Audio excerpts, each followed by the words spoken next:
میری قوم میں پڑا ہے۔ میں فرماؤں گا تو کیا ہوا؟ میں نے چھاتی کا دودھ پلایا، سونے نہیں مانتا تو نہ مانے، حضور میں نے لوریاں دے دے کے پالا ہے، یا رسول اللہ میرے بچے کو نہ جلانا، حضور میں معاف کرتی ہوں، میں معاف کرتی ہوں، میں معاف کرتی ہوں۔ ادھر اس کے منہ سے لفظ نکلے، ادھر رحمت للعالمین اس کے گھر کی طرف جانا شروع ہو گئے۔ فرمایا سنو، ماں باپ کو ستاؤ گے تو نبی نہیں آئے گا، جس دن راضی کرو گے اس دن محمد تمہارا دروازہ بن جائے گا، اسی دن حضور آ جائیں گے۔ اس کے بعد چلے پہنچے، سرانے داری کرے ہوئے، ماں سے کہا اس کو معاف کر، ماں کے منہ سے لفظ نکلے، میں نے معاف کیا، اس کی زبان پہ کلمہ حضور نے جنازہ بھی پڑھا، دفن بھی کیا۔ ماں ہوتی ہے اس کے لیے کوئی اجازت نہیں۔ جناب علی کی ماں نے رسول پاک کو پالا تھا،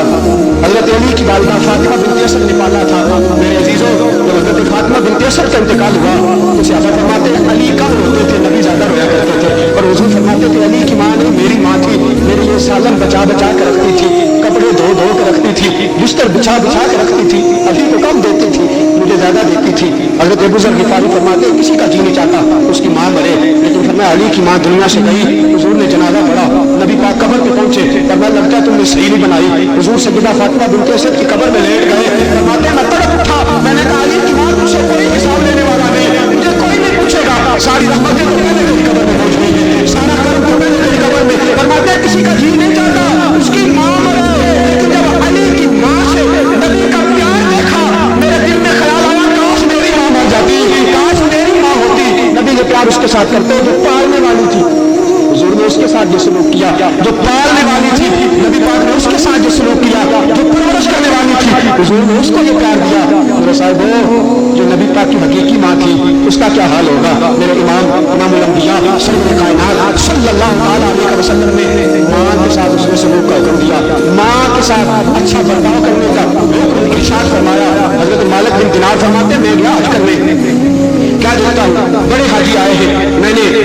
کہا یا اللہ مجھے کوئی ایسا بندہ بھی جو حج کرنے آیا ہو لیکن قبول نہ ہو نام بتا۔ فرماتے ہیں خواب میں مجھے پتا چلا کہ محمد بن ہارون بلخی نامی ایک شخص ہے، 40واں حج کرنے آیا ہے۔ کتنا بولیے؟ 40واں حج کرنے آیا ہے لیکن اللہ نے کوئی نہیں قبول کیا، 40 سال ہو گئے حج کرنے۔ فرماتے ہیں میں ڈھونڈتا ڈھونڈتا پہنچ گیا، میں نے اسے جا کے پوچھا، لوگوں سے پوچھا، انہوں نے کہا جی وہ تو بڑا صدقہ کرتا ہے، بڑا خیرات کرتا ہے، بڑا نیک آدمی ہے۔ فرماتے میں نے اس سے پوچھا کہ یار کیا معاملہ ہے کہ میں خواب میں عجیب بات دیکھتا ہوں؟ فرماتے رو پڑا، کہنے لگا بہت بڑا پاپی ہوں، بہت بڑا پاپی ہوں، بہت بڑا پاپی ہوں۔ فرمایا کیا پاپ کیا تو نے؟ کہنے لگا میں نے جو پاپ کیا ہے کہ نشہ کر کے گھر آیا، رمضان کا مہینہ تھا، ماں تنور میں روٹیاں لگا رہی تھی، میں نے عصر کے وقت کا روٹی دو، ماں کہنے لگی شرم نہیں آتی، اتنا بڑا ہو کے روزہ نہیں رکھتا، مجھے جلال آیا، ماں کے منہ کو تھپڑ مارا، ماں جلتے ہوئے تندور میں گر گئی، میں نشے کی حالت میں اندر جا کے لیٹ گیا، میری بیوی نے آ کے دیکھا ماں تو جل کے کوئلہ ہو گئی ہے۔ فرماتے ہیں مجھے پتا چلا ماں مر گئی، فرماتے اٹھا میرا کٹا ہوا بازو دیکھو، کلاڑی لے کے بازو کاٹ لیا، توبہ توبہ کر کے مکے گیا، کہنے لگا مالک 40 سال ہو گئے، 40 سال ہو گئے ہیں اللہ کے گھر کعبے آتا ہوں، کعبے پہنچتا ہوں، یہاں آ کے کہتا ہوں لبیک لبیک لبیک، اللہ فرماتے ہیں ماں کے نافرمان بھاگ جانا تیری حاضری قبول نہیں کرتا۔ 40 سال بیت گئے، کعبے جاتا ہوں، کعبے والا گھر بھیج دیتا ہے، کہتا ہے جا پہلے گھر میں جو کعبہ ڈھایا ہے جا کے اس کا پتہ لے، ماں تو مر گئی، مالک مجھے بتاؤ کیا کروں؟ آپ فرمانے لگے 40 سال ہو گئے کعبے آتے ہو، کہنے لگا اور دروازہ بھی تو کوئی نہیں، کدھر جاؤں؟ کوئی دروازہ نہیں، ماں باپ کا نافرمان۔ امام الانبیاء صلی اللہ علیہ وسلم کی امت کے بہت بڑے امام ولی کامل حضرت مالک بن دینار فرماتے رسول پاک صلی اللہ تعالی علیہ وسلم کے اس اللہ کے ولی سے اس شخص نے کہا کہ بھائی یاد رکھو میں نے بھی رات خواب میں دیکھا ہے تیرا یہ 40واں حج بھی اللہ نے قبول نہیں کیا۔ امام مالک فرماتے مجھے بڑا غصہ آیا، ایک تھپڑ اس کے منہ پہ مارا، اتنا بڑا پاپی ہے تو جتنی مرضی توبہ کر لے اللہ قبول نہیں کرے گے۔ فرماتے میں رات کو سویا، مجھے خواب میں نبی پاک کی زیارت ہوئی، حضور نے فرمایا مالک تجھے اسے اللہ کی رحمت سے مایوس نہیں کرنا چاہیے تھا، 40 سال ہو گئے معافی مانگتے ہوئے، کس جرم کی؟ ماں کی نافرمانی کی، کس جرم کی؟ ماں کی نافرمانی کی، 40 سال مسجد میں نہیں، پیر خانے نہیں، داتا صاحب جا کے نہیں، اللہ کے گھر کعبہ جا کے معافی مانگتا ہے، اللہ فرماتا ہے جا بھاگ جا میں معاف نہیں کرتا۔ 40 سال بیت گئے، جو رب کفر معاف کر دیتا ہے، جو رب زنا معاف کر دیتا ہے، جو رب شرابی کو معاف کر دیتا ہے، 40 سال بیت گئے، بھاگ جا میں معاف نہیں کرتا۔ رسول پاک صلی اللہ تعالی علیہ وسلم کی امت کے ولی فرماتے ہیں سنو کوئی حج تیرا قبول نہیں، تو حضور نے فرمایا مالک تو نے اسے مایوس کر دیا، 40 سال بیت گئے، اللہ قیامت کے دن اس کی اس عبادت کی وجہ سے، کیونکہ وہ ماں کو ثواب بھی بڑا بھیجتا ہے، ماں کے لیے دعا بھی بڑی کرتا ہے، اور میرے نبی نے فرمایا اگر زندگی میں نافرمانی ہو جائے تو مرنے کے بعد ماں باپ کے لیے زیادہ دعائیں مانگنا، اس کی برکت سے اللہ تمہیں معاف فرما دے گا۔ فرمایا اللہ تبارک و تعالیٰ قیامت کے دن اس کی ماں کو بلائے گا، اس کے سامنے کھڑا کر کے کہے گا یہ تیرا بیٹا ہے، 40 سال عبادت کرتا رہا، میں نے کوئی نہیں معاف کیا،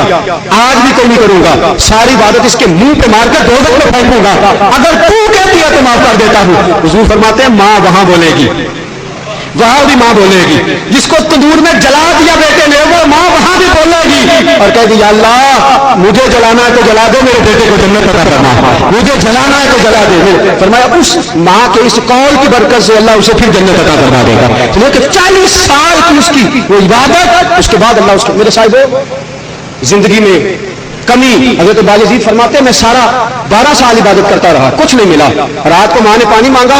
سردی کا موسم تھا، پانی لے کے کھڑا ہو گیا، ساری رات کھڑا رہا، ماں سو گئی پانی مانگ کے، صبح ماں کو پانی دیا، فرماتے ہیں ماں کہنے لگی ہائے میں مر گئی، میرا بیٹا ساری رات کھڑا رہا، ساری رات کھڑا رہا، فرماتے ہیں چند قطرے پانی کے پی کے میری بوڑھی ماں مصلی میں بیٹھ گئی، مصلی میں بیٹھ گئی اور بیٹھ کے کہنے لگی یا اللہ باجزید کو 12 سال ہو گئے ہیں، میرے بیٹے کو عطا فرما۔ فرماتے ہیں جس رب نے 12 سال کچھ نہیں دیا تھا، ماں نے دعا مانگی، اللہ نے مجھے ولایت کا اعلیٰ درجہ عطا فرما دیا۔ حضرت باجزید، میرے صاحب حضور نے زندگی میں اللہ سے کچھ نہیں مانگا، نبی پاک نے ذات کے لیے اللہ سے کبھی کچھ مانگا؟ میری طرف دیکھو، ادھر دیکھو، نبی پاک نے کبھی کاش نہیں کہا، کاش نہیں کہا۔ حضور آئے مسجد نبوی میں نماز پڑھانے، اقامت ہو چکی تھی، حضور نے آ کے دیکھا لمبی قطاریں صحابہ کی نماز کے لیے تیار ہیں، کھڑے ہونے لگے ہیں سارے، اچانک حضور کی آنکھوں میں آنسو آ گئے، میرے نبی پاک رو پڑے، صحابہ کو حیرانگی ہوئی کہ یہ کیا ماجرا ہے، حضور رو پڑے، رسول پاک صلی اللہ تعالیٰ علیہ وسلم کتنی ہی دیر تک روتے رہے، جماعت ہوئی، نماز ہوئی، صدیق اکبر قریب جا کے بیٹھے، الحاوی للفتاوی امام سیوطی نے لکھا، صدیق اکبر کہتے ہیں حضور رو کیوں پڑے تھے؟ میرے حبیب نے پتہ کیا ارشاد فرمایا؟ فرمایا اے ابو بکر، وہ نبی جس نے کبھی کچھ نہیں مانگا، اپنی ذات کے لیے کبھی سوال ہی نہیں کیا، کہنے لگے ابو بکر آج جب میں نے اتنا بڑا مجمع دیکھا، تم سب نے میرا استقبال کیا، تمہاری نظر میں میرے لیے جو محبت تھی میں نے وہ دیکھی، تمہارے چہروں میں میرے لیے جو عقیدت تھی میں نے پڑھا، فرماتے آج جب یہ عزتیں دیکھی تو میرے حبیب نے فرمایا مجھے میری ماں یاد آ گئی۔ حضور فرماتے ابو بکر مجھے میری ماں یاد آئی، جب میں نے وہ عزتیں دیکھی تمہاری آنکھوں میں، مجھے میری ماں یاد آئی۔ فرماتے میرے دل میں خیال آیا، میری ماں نے میرا وہ حال دیکھا تھا جب میرے تن پہ لباس بھی پورا نہیں تھا، رسول پاک فرماتے دل میں خیال آیا کاش وہ ماں آج زندہ ہوتی۔ حضور فرماتے ہیں وہ میری ماں کاش آج موجود ہوتی، میری یہ عزتیں بھی دیکھ لیتی۔ حضور فرماتے ہیں میں تمہیں نماز پڑھانے آتا، سورہ فاتحہ میں پڑھ لیتا،